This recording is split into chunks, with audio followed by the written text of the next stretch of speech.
Welcome back to our channel. Today we are reading The Brothers Karamazov by Fyodor Dostoevsky, Book 3, Chapter 8, Over the Brandy. The controversy was over, but strange to say, Fyodor Pavlovitch, who had been so gay, suddenly began frowning. He frowned and gulped brandy, and it was already a glass too much. "Get along with you, Jesuits," he cried to the servants. "Go away, Smerdyakov. I'll send you the gold piece I promised you today, but be off. Don't cry, Grigory. Go to Marfa, she'll comfort you and put you to bed. The rascals won't let us sit in peace after dinner," he snapped peevishly as the servants promptly withdrew at his word. Smerdyakov always pokes himself in now, after dinner. It's you he's so interested in. What have you done to fascinate him? He added to Ivan. Nothing whatever, answered Ivan. He's pleased to have a high opinion of me. He's a lackey and a mean soul, raw material for revolution, however, when the time comes. For revolution? There will be others and better ones, but there will be some like him as well. His kind will come first, and better ones after. And when will the time come? The rocket will go off and fizzle out, perhaps. The peasants are not very fond of listening to the soup makers, so far. Ah, brother, but a Balaam sass like that thinks, and the devil knows where he gets to. He's storing up ideas, said Ivan, smiling. You see, I know he can't bear me, nor anyone else, even you, though you fancy that he has a high opinion of you. Worse still with Alyosha, he despises Alyosha, but he doesn't steal, that's one thing, and he's not a gossip, he holds his tongue, and doesn't wash our dirty linen in public. He makes capital fish pasties too, but damn him, is he worth talking about so much? Of course he isn't.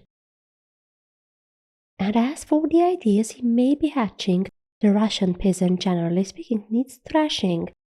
That I've always maintained. Our peasants are swindlers and don't deserve to be pitied, and it's a good thing they're still flogged sometimes. Russia is rich in birches. If they destroyed the forests, it would be the ruin of Russia. I stand up for the clever people. We're left off thrashing the peasants. We've grown so clever, but they go on thrashing themselves. And a good thing too, for with what measure ye mete it shall be measured to you again, or how does it go? Anyhow, it will be measured, but Russia's all Swedishness. My dear, if you only knew how I hate Russia, that is, not Russia, but all this wise. But maybe I mean Russia. Tout cela, c'est de la cochonnerie. Do you know what I like? I like wheat. You've had another glass, that's enough. Wait a bit, I'll have one more, and then another, and then I'll stop. No, stay, you interrupted me. At Macro I was talking to an old man, and he told me, there's nothing we like so much as sentencing girls to be thrashed, and we always give the lads the job of thrashing them. And the girl he has thrashed today, the young man will ask in marriage tomorrow. So it quite suits the girls too, he said. There's a set of the States for you. But it's clever anyway. Shall we go over and have a look at it, eh? Alyosha, are you blushing? Don't be bashful, child. I'm sorry I didn't stay to dinner at the superior's and tell the monks about the girls at Mokrow. Alyosha, don't be angry that I offended your superior this morning. I lost my temper. If there is God, if he exists, then of course I'm to blame, and I shall have to answer for it. But if there isn't a God at all, what do they deserve, your fathers? It's not enough to cut their heads off, for they keep back progress. Would you believe it, Ivan, that lacerates my sentiments? No, you don't believe it as I see from your eyes. You believe what people say, that I'm nothing but a buffoon. Alyosha, do you believe that I'm nothing but a buffoon? No, I don't believe it.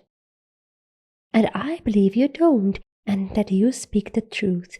You look sincere and you speak sincerely, but not Ivan. Ivan's supercilious. I'd make an end of your monks, though, all the same. I'd take all that mystic stuff and suppress it, once for all over Russia, so as to bring all the fools to reason, and the gold and the silver that would flow into the mint. But why suppress it? Asked Ivan. That truth might prevail, that's why. Well, if truth were to prevail, you know you'd be the first to be robbed and suppressed. I dare say you're right. I am an ass, burst out Fyodor Pavlovitch, striking himself lightly on the forehead. Well, your monastery may stand down, Alyosha, if that's how it is, and we clever people will sit snug and enjoy our brandy. You know, Ivan, it must have been so ordained by the Almighty himself. Ivan, speak.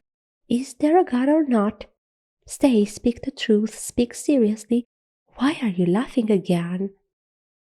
I'm laughing that you should have made a clever remark just now about Smertyakov's belief in the existence of two saints who could move mountains.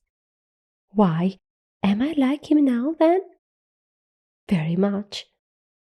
Well, that shows I'm a Russian too, and I have a Russian characteristic, and you may be caught in the same way, though you are a philosopher. Shall I catch you? What do you bet that I'll catch you tomorrow? Speak all the same. Is there a God or not? Only be serious. I want you to be serious now. No, there is no God. Alyosha, is there a God? There is. Ivan, is there immortality of some sort, just a little, just a tiny bit? There is no immortality either. Not at all? Not at all. There's absolute nothingness then. Perhaps there is just something. Anything is better than nothing. Absolute nothingness. Alyosha, is there immortality? There is. God and immortality? God and immortality. In God is immortality. It's more likely Ivan's right. Good Lord, to think what fate, what force of all kinds man has lavished for nothing on that dream, and for how many thousand years. Who is it laughing at man? Ivan, for the last time, once for all, is there a God or not? I ask for the last time. And for the last time there is not. Who is laughing at mankind, Ivan? It must be the devil, said Ivan, smiling. And the devil? Does he exist? No, there is no devil either. It's a pity. Damn it all. What wouldn't I do to the man who first invented God? Hanging on a bitter aspen tree would be too good for him. There would have been no civilization if they hadn't invented God. Wouldn't there have been without God? No, and there would have been no brandy either. But I must take your brandy away from you anyway. Stop, stop, stop, dear boy. One more little glass. I've heard Alyosha's feelings. You're not angry with me, Alyosha? My dear little Alexei. No, I'm not angry. I know your thoughts. Your heart is better than your head. My heart better than my head, is it? Oh, Lord, and that from you. Ivan, do you love Alyosha? Yes. You must love him. Fyodor Pavlovitch was, by this time, very drunk. Listen, Alyosha, I was rude to your elder this morning, but I was excited. But there's wit in that elder, don't you think, Ivan? Very likely. There is. Il y a du pion là-dedans. He's a Jesuit, a Russian one, that is. And he's an honorable person. There's a hidden indignation boiling within him at having to pretend and affect holiness. But of course he believes in God. Not a bit of it. Didn't you know? Why, he tells everyone so himself. That is, not everyone, but all the clever people who come to him. He said straight out to Governor Schultz not long ago, credo, but I don't know in what. Really, he really did. But I respect him. There's something of Mephistopheles about him, or rather of the true hero of our time, or Benin, or what's his name? You see, he's a sensualist. He's such a sensualist that I should be afraid for my daughter or my wife if she went to confess to him. You know, when he begins telling stories, the year before last he invited us to tea with liquor. The ladies sent him liquor, and began telling us about old times till we nearly split our sides, especially how he once cured a paralyzed woman. If my legs were not bad, I know a dance I could dance you, he said. What do you say to that? I've plenty of tricks in my time, said he. He did turn need of the merchant out of 60,000. What, he stole it? He brought him the money as a man he could trust, saying, Take care of it for me, friend. There will be a police search at my place tomorrow. And he kept it. You have given it to the church, he declared. I said to him, You're a scoundrel. I said, No, said he, I am not a scoundrel, but I am broad-minded. But that wasn't he.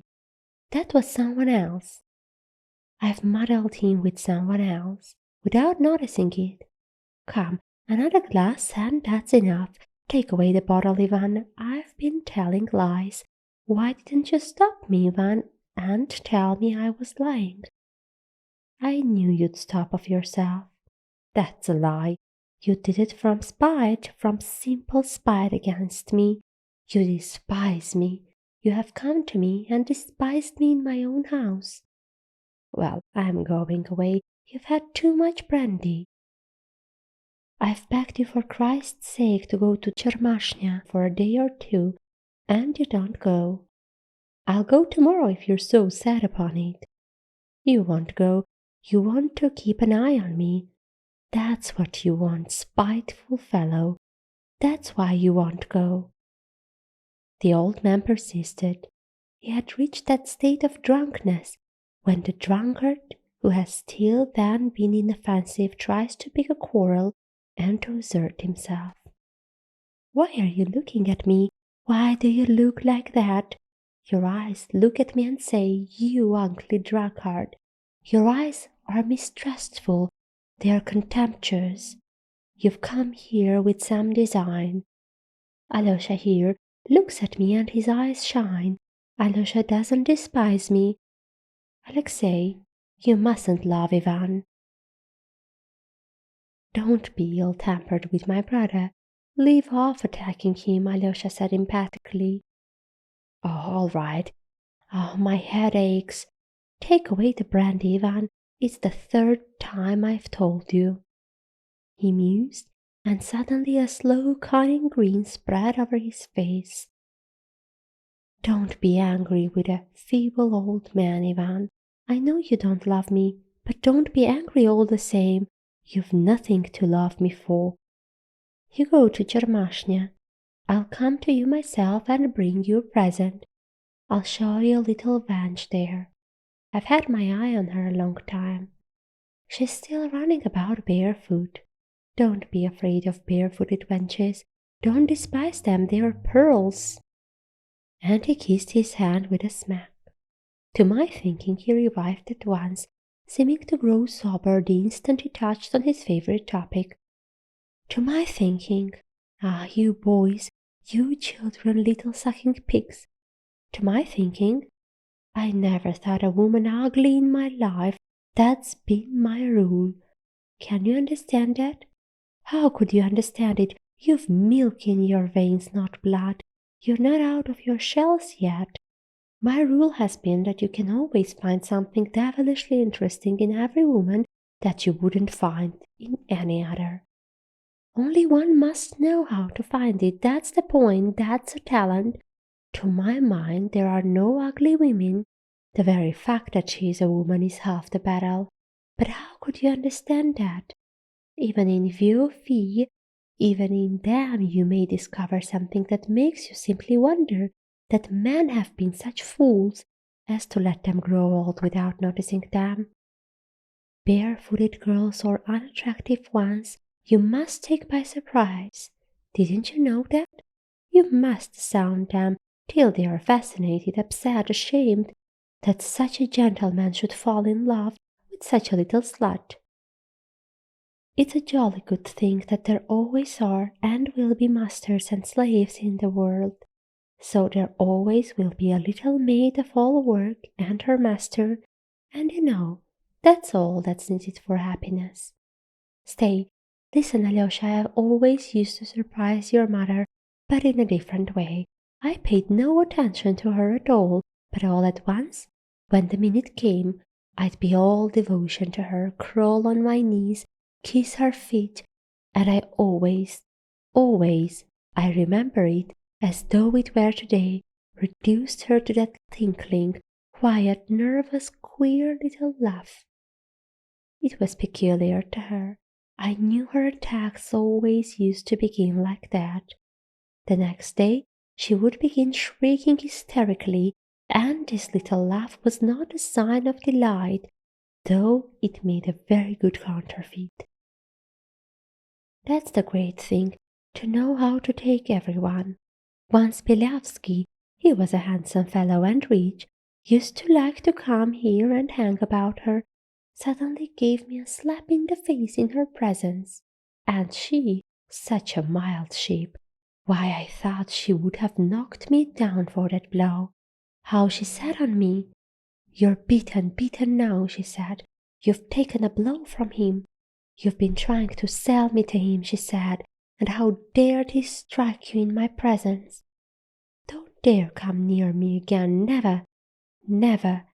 Run at once, challenge him to a duel. I took her to the monastery then to bring her to her senses. The Holy Fathers prayed her back to reason. But I swear by God, Alyosha, I never insulted the poor crazy girl. Only once, perhaps, in the first year. Then she was very fond of praying. She used to keep the feast of Our Lady particularly, and used to turn me out of her room then. I'll knock that mysticism out of her, thought I. Here, said I, you see your holy image. Here it is. Here I take it down. You believe it's miraculous, but here I'll spit on it directly and nothing will happen to me for it.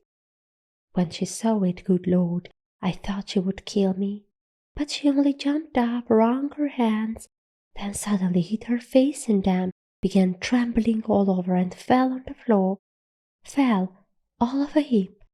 Alyosha, Alyosha, what's the matter? The old man jumped up in alarm. From the time he had begun speaking about his mother, a change had gradually come over Alyosha's face. He flushed crimson, his eyes glowed, his lips quivered. The old sod had gone spluttering on, noticing nothing till the moment when something very strange happened to Alyosha. Precisely what he was describing in The Crazy Woman was suddenly repeated with Alyosha. He jumped up from his seat, exactly as his mother was said to have done, wrung his hands, hid his face in them, and fell back in his chair, shaking all over in an hysterical paroxysm of sudden, violent, silent weeping. His extraordinary resemblance to his mother particularly impressed the old man. Ivan, water quickly, it's like her, exactly as she used to be then, his mother. Spurt some water on him from your mouth. That's what I used to do to her. He's upset about his mother, he muttered to Ivan. But she was my mother too, I believe, his mother. Was she not? Said Ivan, with uncontrolled anger and contempt. The old man shrank before his flashing eyes.